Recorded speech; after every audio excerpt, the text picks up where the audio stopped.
Good evening, church family. It's another Sunday night at home. We were together, of course, last Sunday night for our missions conference, but we're really looking forward to getting together on Sunday night on a regular basis. Now, I know that some of you have gotten used to being at home on Sunday night, and there is a restful aspect to that.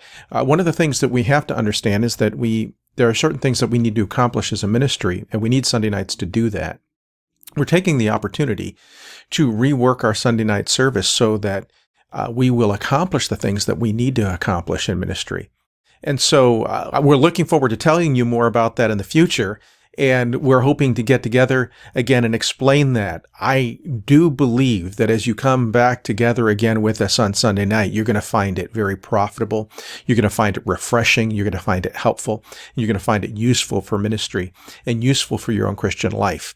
And so we're excited about, as a staff, excited about what God's going to do in our Sunday evening services. Let's take some time. We're going to be going to the book of 2 Samuel chapter 18, 2 Samuel chapter 18, as we are in the life of David, and we're seeing the rebellion of Absalom against David.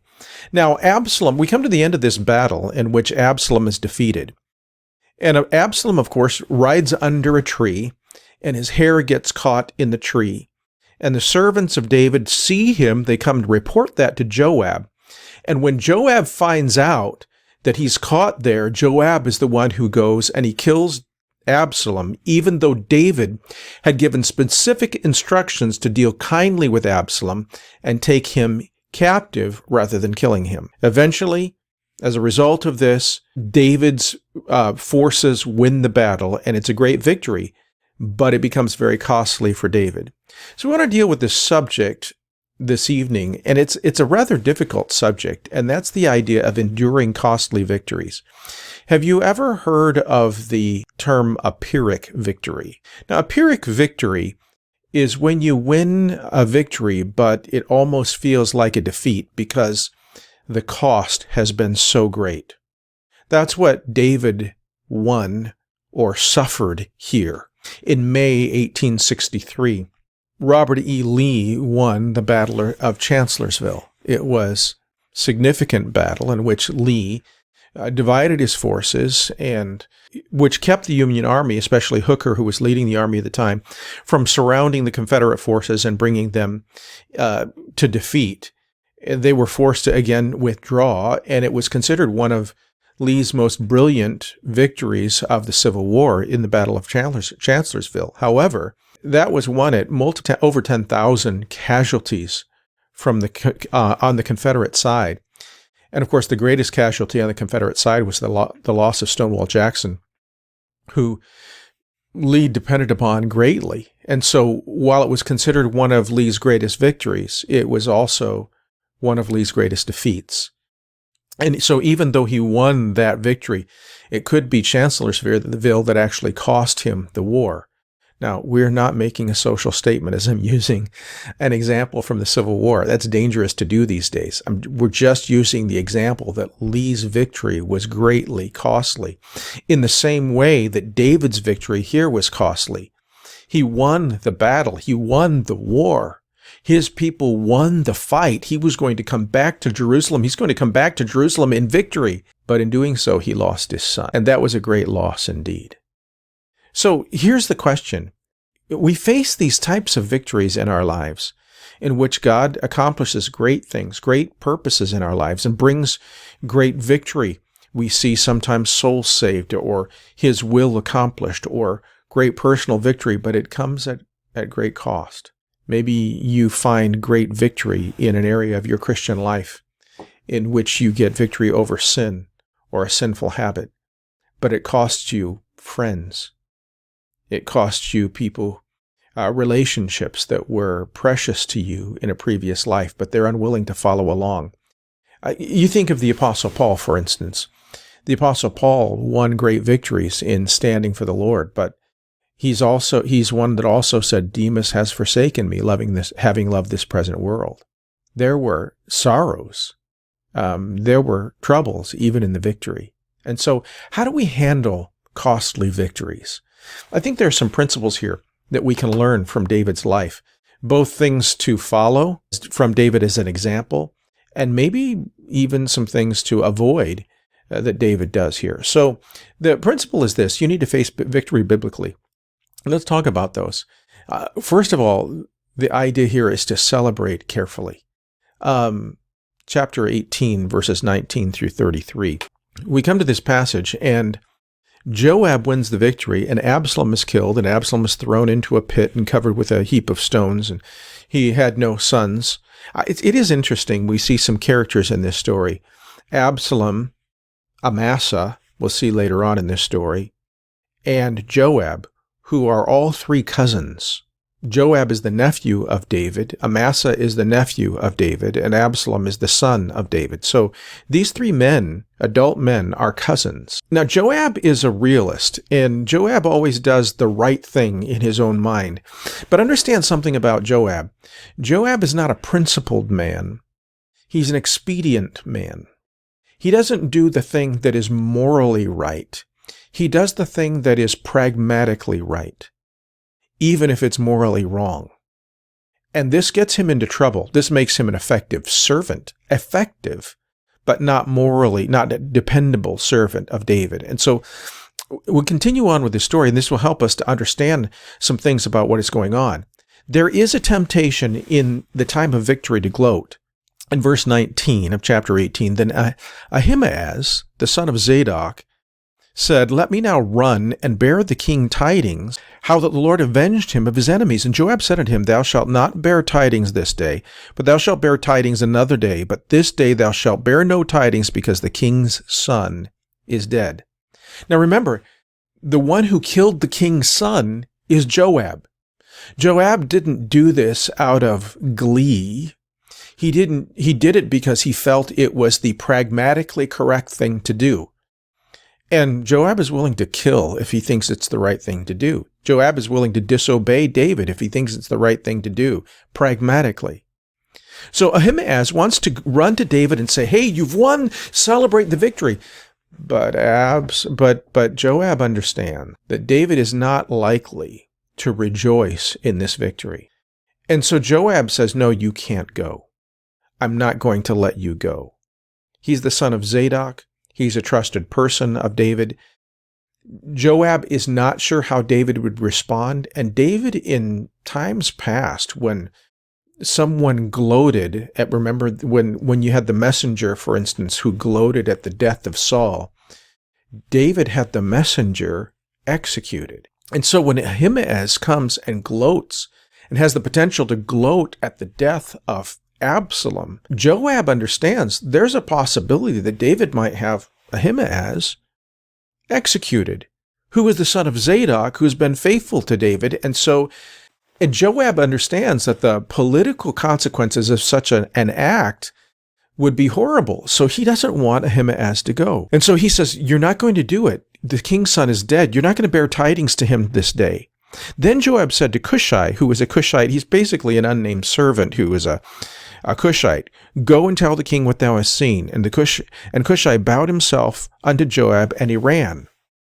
So Joab is willing to send an unnamed servant who has no particular standing in the land to go bear the tidings to David. Now, I think that what Joab is thinking is, if David kills this guy, it won't be a big deal. But if David kills Ahimaaz, it's a big deal. Now, here you have Joab being careful. He's thinking through the politics of the process. Everyone should have been careful thinking about the idea of celebrating carefully. There is a temptation to gloat in victory, but it's important to remember in victory to remember others. Like who? Well, to remember those who have lost. After all, this was a civil war in the nation of Israel. Just because you won doesn't mean you should be gloating. There should be a time to remember that even the people who have lost deserve consideration, and those who have sustained losses in victory. Victory comes at a cost, and that cost is severe. And so sometimes victory is even a time to have a careful celebration. We tend to celebrate without thinking about others. We tend to gloat without thinking about others. We tend to want to do our touchdown dance out in the street without thinking about the consequences to others. It's important to celebrate conscientiously and carefully. So what happens is, of course, Ahimaaz insists that he would like to go and tell David. And so finally, Joab consents, and Ahimaaz runs. He takes a shortcut, and he arrives to David first. And when David sees Ahimaaz coming, he thinks that's good tidings. And so he brings tidings about the fact that David's armies have won. And the first thing that David asks him is the young man Absalom safe? Isn't that interesting? We've won the battle. We've won the battle. But is the opposing general, is the opposing leader who led the rebellion against me safe? It's an odd question to ask, even though it's his son. And Ahimaaz says he doesn't know for sure. Now, I don't know if that's because he really didn't know for sure. It seems like he should have known. But it's Cushai who finally comes and gives David the message, saying that his son Absalom is dead. He does that in verse 32. He says, "May the enemies of my lord the king and all that rise against thee be as that young man is," which David understands to mean that Absalom is dead. And the king was much moved, and he went up to the chamber. He didn't kill anybody, even though there was the fear that he would. He went up to the chamber and he said, "Oh, my son Absalom, would God I had died for thee, O Absalom, my son, my son." So here's the first principle, and that is to celebrate carefully, understanding the cost to others. The next principle is this, to weep privately. You know, victory comes at great cost, and sometimes that grief is unavoidable. When David finds out that his son Absalom is dead, he goes and he weeps. And he goes up to his chamber, and it looks like he's weeping privately, but obviously David is weeping in such a way that everybody knows. David is a very emotional person, and he's not good at hiding his emotions, and so he weeps. Now, David's grief is unavoidable. Anytime a man loses his son, it's understandable that he would grieve. It is understandable at this point that David would grieve over his son. That grief is real. It is unavoidable. It's not put on. David has lost his son. And now there should have been grief all the way up till this point, and I think that there was. Grief that his son rebelled against him. Grief that David's sin led to this rebellion. Grief that David was having to leave Jerusalem. David wept as he left Jerusalem. And then now grief as he wins the victory in battle. And all of this comes to final fruition in the death of his son. This grief is real. But there are times when, even though the grief is real and unavoidable, it needs to be private. When God generously gives us the victory, we need to be careful that we don't tarnish it with our personal pain, even if it is real. There is a time to grieve in private. And this was not the time. David was a leader in Israel. He had people who followed him into battle. He had people who laid their lives on the line for him. He had people who gave up their lives in their service for him. And for him to grieve at the death of his son in the face of hard-fought victory on the part of his people, that was inappropriate. And so David should have grieved here. That was unavoidable, but he needed to grieve privately. Let's continue. We need to commend publicly. Now, when Joab finds out that David is grieving like this, it says it was told Joab, "Behold, the king weepeth and mourneth for Absalom." And the victory that day was turned into mourning, and all the people, for the people heard that day how the king grieved for his son, and the people gat them by stealth that day into the city, as people being ashamed to steal away when they flee in battle. The people who had fought valiantly and won the battle were coming back into the city as if they had lost the battle. Now, there is a place to commend those who have fought and have fought faithfully in battle. I remember that shameful period in our country's history in which young men who came back from Vietnam were met with derision and scorn for doing their duty for this country. And there's no way a country should dishonor those who have sacrificed themselves and risked life and limb in the defense of their country to be treated so shamefully and so poorly. By the way, I'm just going to say this publicly now. It's the same thing for our law enforcement officers, our first responders. Those people who put their lives on the line for our country do not deserve to be treated shamefully or poorly. And the way that these people have been treated in the last few months by various groups around the country and various political leaders is shameful. It's wrong. It's unbiblical. It's immoral. Now, do we hold law enforcement officers accountable when they take the law into their own hands, when they misuse their position of authority, when they misuse their power? Absolutely. But you do not dishonor all of them because of the crimes of one or two. It's just immoral. It's wrong. And that is the type of thing that David was doing here by not commending these people. The king covered his face. He cried with a loud voice, "Oh, Absalom, my son, Absalom, my son." These people who protected David's life with their own lives now have David saying, "Would to God I had died in your place," as if their behavior and their sacrifice was worthless.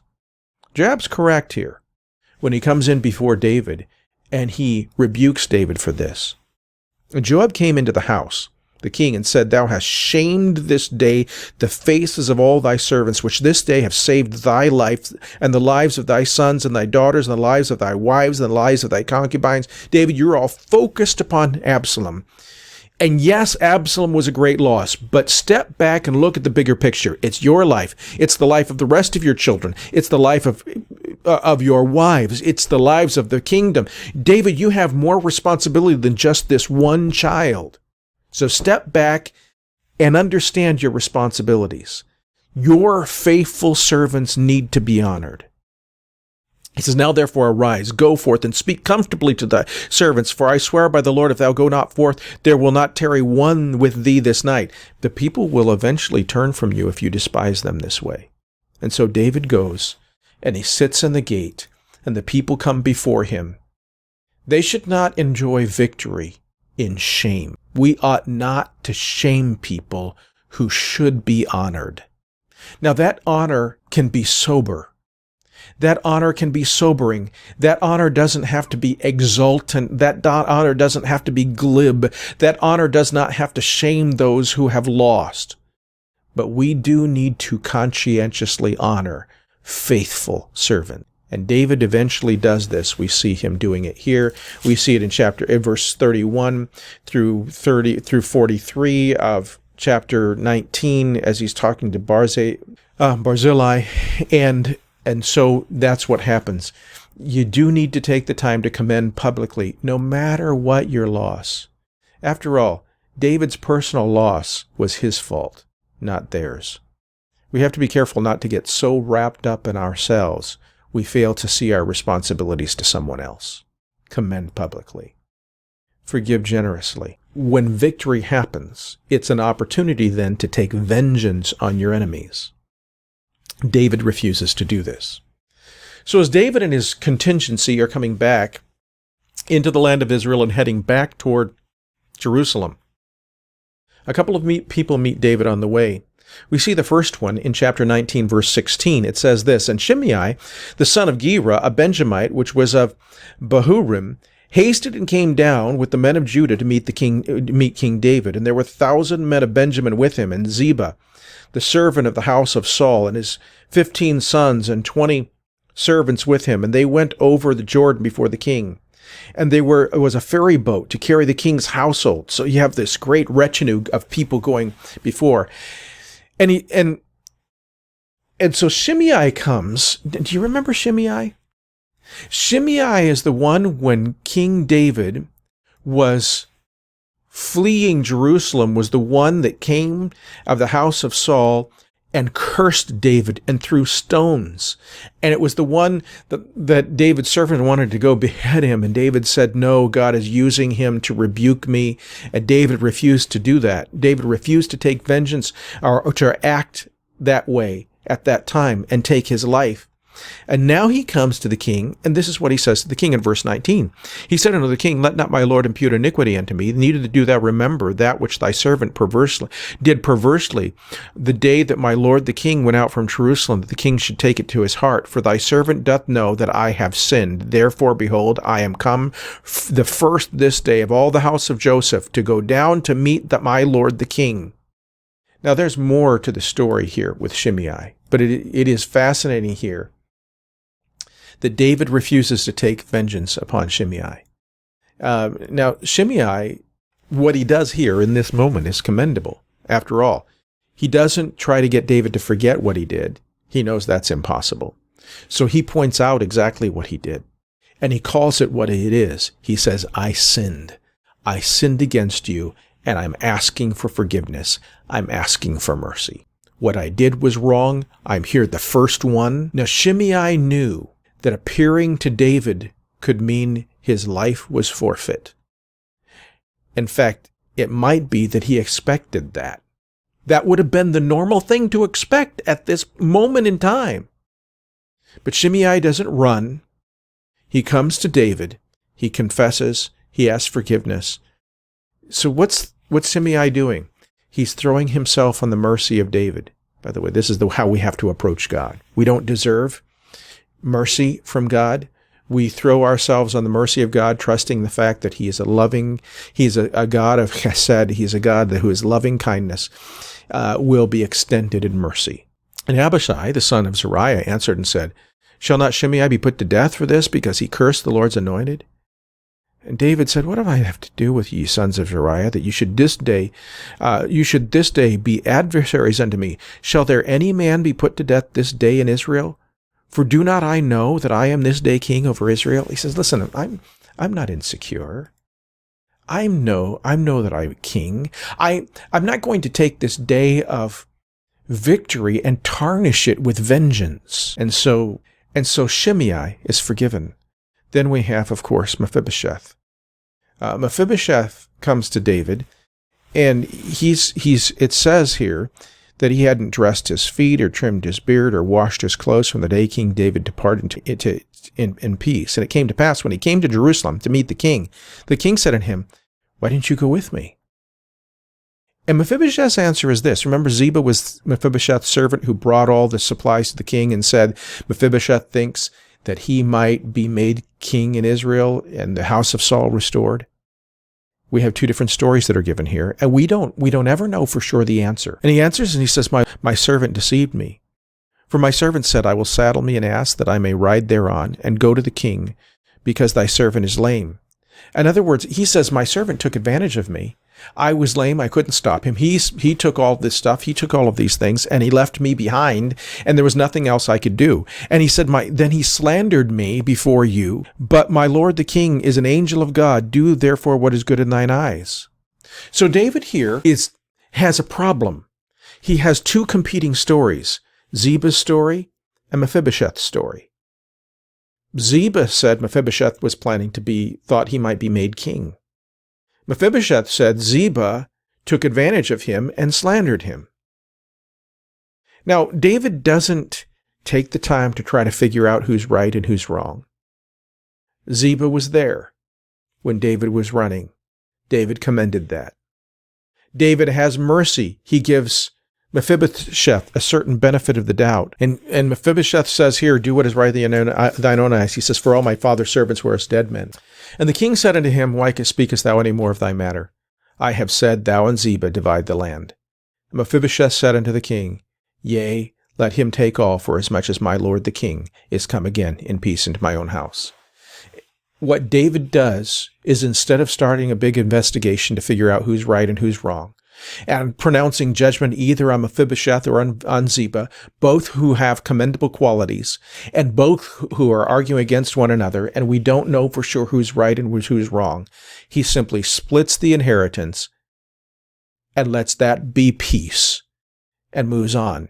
He simply makes a deal for the sake, and it's for the sake of the kingdom. So with regard to Shimei, confession and submission is met with forgiveness. This is especially true, by the way, in the New Testament context. But he also forgives for the purpose of restoring unity. He forgives for the purpose of restoring unity, and that's what he does with Mephibosheth, and that's what he does with Ziba. Instead of creating division by trying to find out who's right and who's wrong, he negotiates a peace. This is wisdom on David's part. So you forgive generously, but also you need to prepare for the next battle. So David comes back to Jerusalem. He's restoring people, but there are arguments between the children of Judah and the children of David. You'd think with David coming back, all the nation would be unified, but no, there's arguments and battles and petty battles between various people. And we started with chapter 20, verse 1, and it says, "There be there of the men of Belial, whose name was Sheba, the son of Bichri, a Benjamite, and he blew the trumpet. He blew a trumpet and said, We have no part in David, neither have we inheritance in the sons with the son of Jesse, every man to his tents.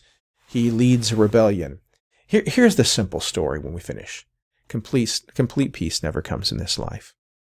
You're going to win some victories. Some of those victories are going to be costly. Some of those victories will be great. But there will always be a next battle to fight. Never become complacent in the face of victory, that victory is now completely won. There'll always be another battle, another day, until Jesus comes or we're called home to heaven. The next battle is always around the corner. So, as we enjoy victory, please remember this. Celebrate conscientiously. Celebrate carefully. Weep when you face a Pyrrhic victory, when you face a costly victory, weep privately. Commend publicly. Forgive generously. And always prepare for the next battle. We're obligated to fulfill our responsibilities until relieved by our Lord. We're always on duty. We never retire. We never get peace in this life until Jesus comes again or we're called home to heaven. Can we help you? Please contact us for more help. We would love to talk with you. We'd love to share the Bible with you. We'd love to tell you how you can know Jesus Christ as Lord and Savior. We'd love to talk with you about how you can have fellowship with God. Give us a call at the church office. That's 623-581-3115. Or you can email us at info@nwbbc.org. We'd love to do a Bible study with you, talk with you, pray with you over the phone, by correspondence, in person. We'd love to have opportunity to minister to you. We're here for people. We're here to grow in Christ and teach other people to grow in Christ. We're here to help people deal with the consequences of sin and the guilt of sin and have a relationship with God. Would you let us help you? We'd love to do so. God bless. We're looking forward to seeing you in person soon.